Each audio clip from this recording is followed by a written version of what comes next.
வணக்கம்.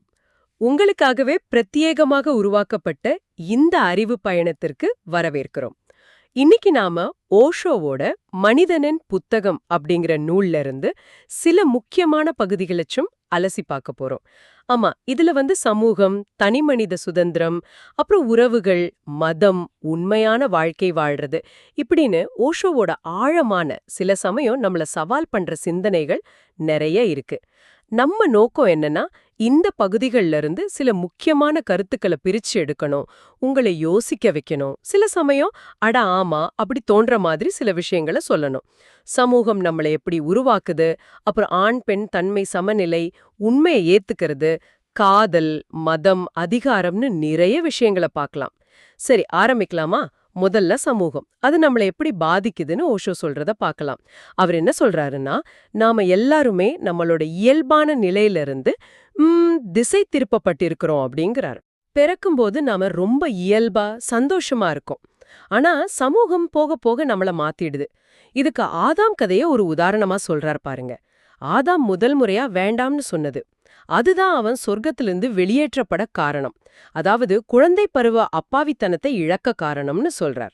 ஆமா, அது ரொம்ப முக்கியமான பாயிண்ட். இந்த திசை திருப்பல் தான் ஓஷோ சொல்ற மாதிரி நம்மளோட அடிப்படை மகிழ்ச்சியின்மைக்கு மூல காரணம்.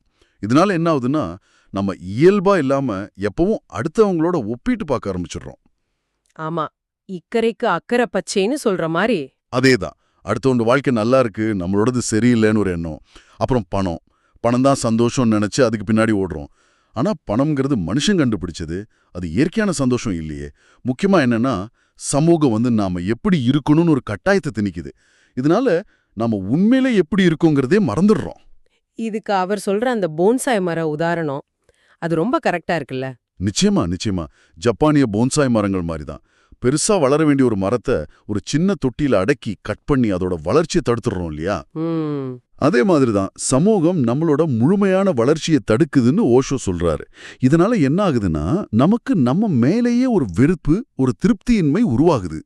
இந்த நிலையத்தான் சொல்லப்போனா அரசியல்வாதிகளும் மதவாதிகளும் தங்களுக்கு சாதகமா பயன்படுத்திக்கிறாங்க, நம்மள கண்ட்ரோல் பண்றாங்க. அப்போ இந்த சமூக கட்டுப்பாடுகள்ல இருந்து வெளியே வர்றது, நம்ம இயல்புக்கு திரும்புறது, இது பெரிய சவால் தான். இது நம்மள அடுத்த கட்டத்துக்கு கூட்டிட்டு போகுது. அதாவது ஆண்மை பெண்மை சமநிலை பத்தி ஓஷோ பேசுறது. சமூகம் ஆண்கள் கிட்ட இருக்கிற பெண்மை குணங்களை ஏத்துக்க மறுக்குதுன்னு சொல்றார். ஆம்பளை புள்ள அழலாமான்னு கேக்குறது, அது ஒரு சின்ன உதாரணம். ஆமா, இது ஒரு முக்கியமான விஷயம். இப்படி தனக்குள்ள இருக்கிற பெண்மைய ஒரு ஆண் அடக்கும்போது என்ன ஆகுதுன்னா, அவன் வெளி உலகில் இருக்கிற பெண்களை அடக்கி ஆள முயற்சி பண்றான். ஆனா உண்மை என்ன? ஓஷோ சொல்றபடி நம்ம ஒவ்வொருத்தருக்குள்ளேயும் ஆணும் பெண்ணும் கலந்துதான் இருக்காங்க. இந்த ரெண்டு கூறுகளையும், தனக்குள்ள இருக்கிற ஆண் தன்மையையும் பெண் தன்மையையும் ஏத்துக்கிட்டு அதை ஒருங்கிணைக்கிறதுல தான் ஒருத்தரோட முழுமையான வளர்ச்சி இருக்கு. அப்பதான் அவங்க எப்படி சொல்றது, ஒரு முழுமையான ஆரோக்கியமான மனிதரா வாழ முடியும். ஆனா சமூகம் சொல்ற எதிர்பார்ப்புகள் வேற மாதிரி இருக்குதே. ஆண்னா இப்படிதான் இருக்கணும், பெண்ணுனா இப்படிதான் இருக்கணும்னு. உண்மைதான், அதுதான் பிரச்சனை. ஆண் எப்பவும் வலிமையா கட்டுக்கோப்பா அழாம இருக்கணும், பெண் எப்பவும் மென்மையா உணர்ச்சி வசப்பட்டு அடங்கி போகணும்னு எதிர்பார்க்கறாங்க. ஆனா ஓஷோ என்ன சொல்றாருன்னா, ரெண்டு பாலினத்துக்குமே எல்லா உணர்ச்சிகளையும் வெளிப்படுத்த உரிமை இருக்கு, அது இயல்பானதும் கூட. சரிதான். பெண்கள் சில சமயம் கோபப்பட வேண்டியிருக்கும், சண்டை போட வேண்டியிருக்கும். அதே மாதிரி ஆண்கள் அழறதுல தப்பே இல்ல. கண்ணீர் சுரப்பி ரெண்டு பேருக்குமே பொதுவாதானே இருக்கு. ஆமா, இந்த ரெண்டு துருவங்களையும், அதாவது தனக்குள்ள இருக்கிற இந்த ஆண் பெண் தன்மைகளை சமநிலையில வச்சுக்கிறது தான் ஆரோக்கியம்னு சொல்றாரு. இது நம்மள அடுத்த முக்கியமான விஷயத்துக்கு கொண்டு வருது, உண்மையை ஏற்றல். அதாவது நம்மளோட உண்மையான நிலைக்கும், உதாரணமா நாம சோகமா இருக்கலாம், ஆனா சமூகம் எப்பவும் சந்தோஷமா இருக்கணும்னு சொல்லுது இல்லையா? ஆமா, இதுக்கு நடுவுல ஒரு பெரிய இடைவெளி இருக்குன்னு ஓஷோ சொல்றார். இந்த உள் போராட்டம் தான் நம்மள ரொம்ப கஷ்டப்படுத்துது. இதுக்கு ஓஷோ சொல்ற தீர்வு கொஞ்சம் வித்தியாசமானது, புரட்சிகரமானதுன்னே சொல்லலாம். நம்மளோட தற்போதைய நிலைய, அது எப்படி இருந்தாலும் சரி, முழுசா ஏத்துக்கிறது, அதுதான் விடுதலைக்கு வழின்னு சொல்றார். உதாரணத்துக்கு, நீங்க வருத்தமா இருந்தா அந்த வருத்தமாவே மாறிடுங்க, நான் தான் வருத்தம் அப்படின்னு முழுசா உணருங்க. ஓ, சந்தோஷத்தை ஒரு குறிக்கோளா வச்சு துரத்தாதீங்க. அதுக்கு பதிலா உங்க தற்போதைய உண்மைய, அது சோகமா இருந்தாலும் சரி கோவமா இருந்தாலும் சரி, அப்படியே எந்த எதிர்ப்பும் இல்லாம எந்த எதிர்பார்ப்பும் இல்லாம ஏத்துக்கிட்டீங்கன்னா ஒரு அற்புதம் நடக்கும்னு சொல்றாரு. அந்த ஏத்துக்கிற தன்மையிலிருந்து எதிர்பாராத விதமா சந்தோஷம் தானா மலரும். இது கேக்குறதுக்கு நல்லா இருக்கு. ஆனா நடைமுறையில சோகமா இருக்கிறதே எப்படி சந்தோஷத்துக்கு வழிவகுக்கும்? இது கொஞ்சம் எப்படி சொல்றது, குழப்பமா இல்லையா? ஆமா, இது கொஞ்சம் ஆழமா யோசிக்க வேண்டிய விஷயம். நேரடி அனுபவத்துல தான் புரியும். உண்மை உங்களை விடுவிக்கும்னு இயேசு சொன்னதை ஓஷோ அடிக்கடி நினைவுபடுத்துறார். ம். அதாவது சோகமா இருக்கிறது தப்பு, கோவப்படுறது தப்புன்னு நாம நினைக்கிற மனசோட விளக்கம் தான் நமக்கு வலிய தருது. அந்த சோகங்கிற உண்மை நிலை வலி தரதில்ல. அந்த உண்மையை அப்படியே ஏத்துக்கிறப்போ அந்த மனசோட விளக்கத்துல இருந்து நாம விடுபடுறோம். அதுதான் விடுதலைக்கு வழிவகுக்குது. அது ஒரு விதமான அமைதிக்கு, சில சமயம் நீங்க சொன்ன மாதிரி எதிர்பாராத மகிழ்ச்சிக்கும் கூட வழிவகுக்கலாம். சரி, இது புரிஞ்சுது. அப்போ அன்பு, உறவுகள், பாலுணர்வு பத்தின ஓஷோவோட பார்வைக்கு இது எப்படி பொருந்தது? அதையும் கொஞ்சம் பார்க்கலாம். வெளி தோற்றத்தை மட்டும் பார்த்து வர்ற காதல் அது ரொம்ப மேலோட்டமானது, நிலைக்காதுன்னு சொல்றார். அப்புறம் பெற்றோர்களோட எதிர்பார்ப்புகள், அது குழந்தைங்களோட இயல்பான அன்பு காட்டுற தன்மைய எப்படி பாதிக்குதுன்னு சொல்றார். சின்ன வயசுலயே குழந்தைங்க பாசாங்கு செய்ய கத்துக்கறாங்க, அன்பு காட்டுற மாதிரி நடிக்கிறாங்க, ஒரு அரசியல்வாதி மாதிரி ஆயிடுறாங்கன்னு சொல்றது கொஞ்சம் யோசிக்க வைக்குது. ஆமா, அதே மாதிரி பாலுணர்வை பத்தியும் ஓஷோ ரொம்ப வெளிப்படையா தைரியமா பேசுறார். மனிதனே ஒரு விலங்கு தான் அப்படின்னு சொல்றார். சமூகம் பாலுணர்வை மிருகத்தனம்னு சொல்லி கண்டிக்கிறத அவர் ரொம்ப கடுமையா விமர்சிக்கிறார். அப்படியா? ஆமா, அவர் ஒரு கணக்கு சொல்றாரு பாருங்க. கடந்த 3000 வருஷத்துல மனுஷன் 5000 போர் செஞ்சிருக்கானாம். லட்சக்கணக்கான ஏன் கோடிக்கணக்கான மக்களை கொன்றிருக்கான். இதெல்லாம் செஞ்ச மனுஷன் இயற்கையான பாலுணர்வை மிருகத்தனம்னு சொல்றது எவ்வளோ பெரிய முரண்பாடு, எவ்வளோ பெரிய பாசாங்குத்தனம்னு கேட்கிறார். பாலுணர்வுக்குன்னு ஒரு இயற்கை சுழற்சி இருக்குன்னு சொல்றாரே, அத பத்தியும் கொஞ்சம் சொல்லுங்களேன். ஆமா, சொல்றார். அது சுமார் 14 வயசுல ஆரம்பிச்சு 42 வயசு வாக்குல இயல்பாவே குறைய ஆரம்பிக்கும்னு சொல்றார். இது இயற்கையான ஒரு விஷயம். ஆனா இளமையில இதை அடக்கி வைக்கும்போது அது போக போக முதுமையில கூட, அதாவது 70, 80 வயசுல கூட வக்கரமான வழிகள்ல வெளிப்பட வாய்ப்பு இருக்குன்னு எச்சரிக்கிறார். இதுல இன்னொரு சுவாரஸ்யமான விஷயம் சொல்றார். மத குருமார்கள் பாலுணர்வை அடக்கணும்னு சொல்றதும், பிளேபாய் மாதிரி பத்திரிகைகள் அதை செயற்கையா தூண்டி விடுறதும் ரெண்டுமே ஒரே நாணயத்தோட 2 பக்கங்கள் மாதிரிதான்னு சொல்றார். ஓஹோ. ரெண்டுமே இயற்கைக்கு எதிரானது. ஒன்னு அடக்குது, இன்னொன்னு அளவுக்கு அதிகமா தூண்டுது. ரெண்டுமே ஆரோக்கியம் இல்லாதது. ஓரினச்சேர்க்கையை கூட பாலுணர்வு வளர்ச்சியோட ஒரு கட்டமா தான் அவர் பார்க்கறாரு. அது ஒரு நிலையிலிருந்து இன்னொன்றுக்கு மாறும் ஒரு பகுதியாக கூட இருக்கலாம்ங்கிறாரு. இது நிச்சயமா நிறைய கேள்விகள் எழுப்புது இல்லையா? ஆமா, நிச்சயமா. அடுத்ததா மதம், கடவுள், சுதந்திரம் பத்தி ஓஷோ சொல்றது அது இன்னும் தீவிரமா இருக்கு. ஒழுங்கமைக்கப்பட்ட மதங்களையும் தங்கள கடவுளின் பிரதிநிதிகள்னு சொல்லிக்கிற மத குருமார்களையும் ரொம்ப கடுமையா விமர்சிக்கிறார். பைபிள் கதையை அவர் பார்க்கிற விதம் தலைகீழா இருக்கு.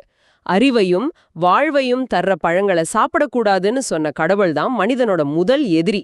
ஆனா அந்த பழங்களை சாப்பிட தூண்டின பாம்பு தான் மனிதனோட முதல் நண்பன்னு சொல்றாரு. இது இது எப்படி ஒரு கண்ணியத்தையும் தனித்தன்மையும் கொடுத்தது. கடவுள் அதை தடுக்க பார்த்தார். இதுதான் அவரோட விளக்கம். அதனாலதான் ஓஷோ கார்ல் மார்க்ஸ் சொன்ன மாதிரி மதத்தை ஒரு போதைப் பொருள்னு சொல்றார். மதகுருமார்கள் மக்களை உண்மை எதுன்னு நேரடியா அனுபவிக்க விடாம அவங்க மூலமா தான் போகணும்னு சொல்லி தடுக்கிறாங்கன்னு குற்றம் சாட்டுறார். உண்மையான மதங்கிறது சடங்கோ சம்பிரதாயமோ வேதமோ இல்ல, அதெல்லாம் வெறும் வெளிக்கூடு. உண்மையான மதங்கிறது ஒரு அகமாற்றம், ஒரு விழிப்புணர்வு, ஒரு கொண்டாட்டம், தியானம்னு சொல்றார். வேதங்கள்ல 98% குப்பைன்னு அவர் சொன்னதா சொல்றாங்களே, அது இன்னும் பெரிய சர்ச்சையாச்சே. ஆமா, அது பெரிய அதிர்வலிகள் ஏற்படுத்துச்சு. ஆனா அவர் சொல்ல வர்றது என்னன்னா, உண்மையான ஆன்மீக அனுபவங்கிறது புத்தகங்களை படிக்கிறதுல இல்ல, வேதங்கள் வெறும் வார்த்தைகள் தான். அனுபவம், நேரடி அனுபவம், அதுதான் முக்கியம். அந்த அனுபவம் வேதங்களை தாண்டி இருக்குங்கிறது அவரோட கருத்து. அதே மாதிரி குருனா யாருன்னு அவர் சொல்ற விளக்கமும் ரொம்ப முக்கியமானது. குருனா மற்றவங்களை ஆட்டி படைக்கிறவர் இல்லையே, குருனா தன்னைத்தானே ஜெயிக்கிறவர், மாஸ்டர் ஆஃப் ஒன் செல்ஃப். சரி சரி. உண்மையான குரு சீடனுக்கு சுதந்திரத்தை கொடுப்பார், அவனை வழி நடத்துவார், ஆனா அவனை அடிமையாக்க மாட்டார். அப்போ இந்த சமூக மத கட்டுப்பாடுகள்ல இருந்து விடுபட்டு உண்மையான சுதந்திரத்தை எப்படி அடையிறது? இது போர், அதிகாரம் பற்றிய ஓஷோவின் சிந்தனைகளுக்கும் அவர் கடைசியா முன்வைக்கிற தீர்வுக்கும் நம்மளை கூட்டிட்டு போகுதுன்னு நினைக்கிறேன். ஆமாம், சரியா சொன்னீங்க. இன்றைய உலகத்தோட நிலைய பாருங்க. ஆயுத போட்டியோட அபத்தத்தை ஓஷோ சுட்டி காட்டுறாரு. பூமியில இருக்கிற ஒவ்வொருத்தரையும் 700 தடவை கொல்ற அளவுக்கு ஆயுதங்களை வச்சிருக்கோமா? இது எவ்வளோ பெரிய பைத்தியக்காரத்தனம்னு கேக்குறாரு. நினைச்சாலே பயமா இருக்கு. அப்புறம் அரசியல்வாதிகளோட அதிகார வெறி அவங்களுக்கு எப்பவும் முக்கியமா இருக்கணும். கல்யாண வீட்ல மாப்பிள செத்த வீட்ல பிணம் மாறி எல்லா இடத்துலயும் அவங்க தான் மையமா இருக்கணும்னு நினைக்கிறாங்க. இந்த மனப்பான்மையே கிண்டல் பண்றார். போருக்கான மூல காரணம் குடும்ப அமைப்பிலேயே அந்த அதிகார போட்டியிலேயே ஆரம்பிக்குதுன்னு சொல்றார். அப்போ இதுக்கெல்லாம் தீர்வுதான் என்ன? ஓஷோ புதிய மனிதன்னு ஒன்னு சொல்றாரு, ஜோர்பா எனும் புத்தர் அப்படின்னு. அது என்ன? அதுதான் ஓஷோவோட எப்படி சொல்றது, ஒரு உச்சகட்ட பார்வை, ஒரு சிந்தசிஸ். ஜோர்பாங்கிறவர் நிகாஸ் கசன்ஜாக்கிஸ்ங்கிற எழுத்தாளரோட நாவல்ல வர்ற ஒரு கதாபாத்திரம். அவர் உலக வாழ்க்கைய அதோட எல்லா இன்பங்களையும் முழுசா எந்த குற்ற உணர்வும் இல்லாம அனுபவிக்கிறவர். சரி. புத்தர் நமக்கு தெரியும், ஆன்மீக விழிப்போட உச்சம், தியானம், அமைதி. ஓஷோ சொல்ற புதிய மனிதன் இந்த 2 தன்மையையும் ஒருங்கே கொண்டவன். ஜோர்பாதி புத்தா. அப்ப உலகத்தையும் ஏத்துக்கணும், ஆன்மீகத்தையும் ஏத்துக்கணும். ஆமா, அவன் உலகத்தையும் நிராகரிக்க மாட்டான், ஆன்மீகத்தையும் ஒதுக்க மாட்டான். உலக வாழ்க்கைய முழுசா வாழ்ந்துகிட்டே அதே சமயம் விழிப்புணர்வோட தியான மனநிலையில இருப்பான். இது எப்படி சாத்தியம்? உலக வாழ்க்கைய முழுசா அனுபவிச்சுக்கிட்டே விழிப்புணர்வோட இருக்கிறது. ஓஷோன் பதில், இது சாத்தியம் மட்டுமல்ல, இதுதான் உண்மையான முழுமையான வாழ்க்கை முறை. வாழ்க்கையோட எல்லா அம்சங்களையும், உடல், மனம், ஆன்மா, எதையும் ஒதுக்காம முழுமையா விழிப்புணர்வோட ஒரு கொண்டாட்ட மனநிலையில வாழ்றது. பொருள் முதல்வாதத்துக்கும் ஆன்மீகத்துக்கும் நடுவுல ஒரு பாலத்தை அவர் கட்டுறார். இதுதான் சமூகத்தோட கட்டுப்பாடுகள், மதங்களோட தலைகள்ல இருந்து விடுபட்டு உண்மையான சுதந்திரத்தை நோக்கிய பாதைன்னு அவர் நம்புறார். ஆக இந்த முழு ஆய்வுலயும் ஓஷோ திரும்ப திரும்ப சொல்ற முக்கியமான விஷயம் என்னன்னு தொகுத்து பார்த்தா, சமூகம் நம்ம இயல்புல இருந்து பிரிக்குது. இல்லாத எதிர்பார்ப்புகள், தேவையில்லாத ஒப்பீடுகள், குற்ற உணர்வுகள் மூலமா நம்மள துக்கத்திலையும் குழப்பத்திலையும் தள்ளுது. கரெக்ட், சரியா சொன்னீங்க. இதுக்கு பதிலா நம்மள நாமளே முழுசா ஏத்துக்க சொல்றார். நம்மளோட உண்மையான நிலைய அது எப்படி இருந்தாலும் அதை ஏத்துக்க சொல்றார்.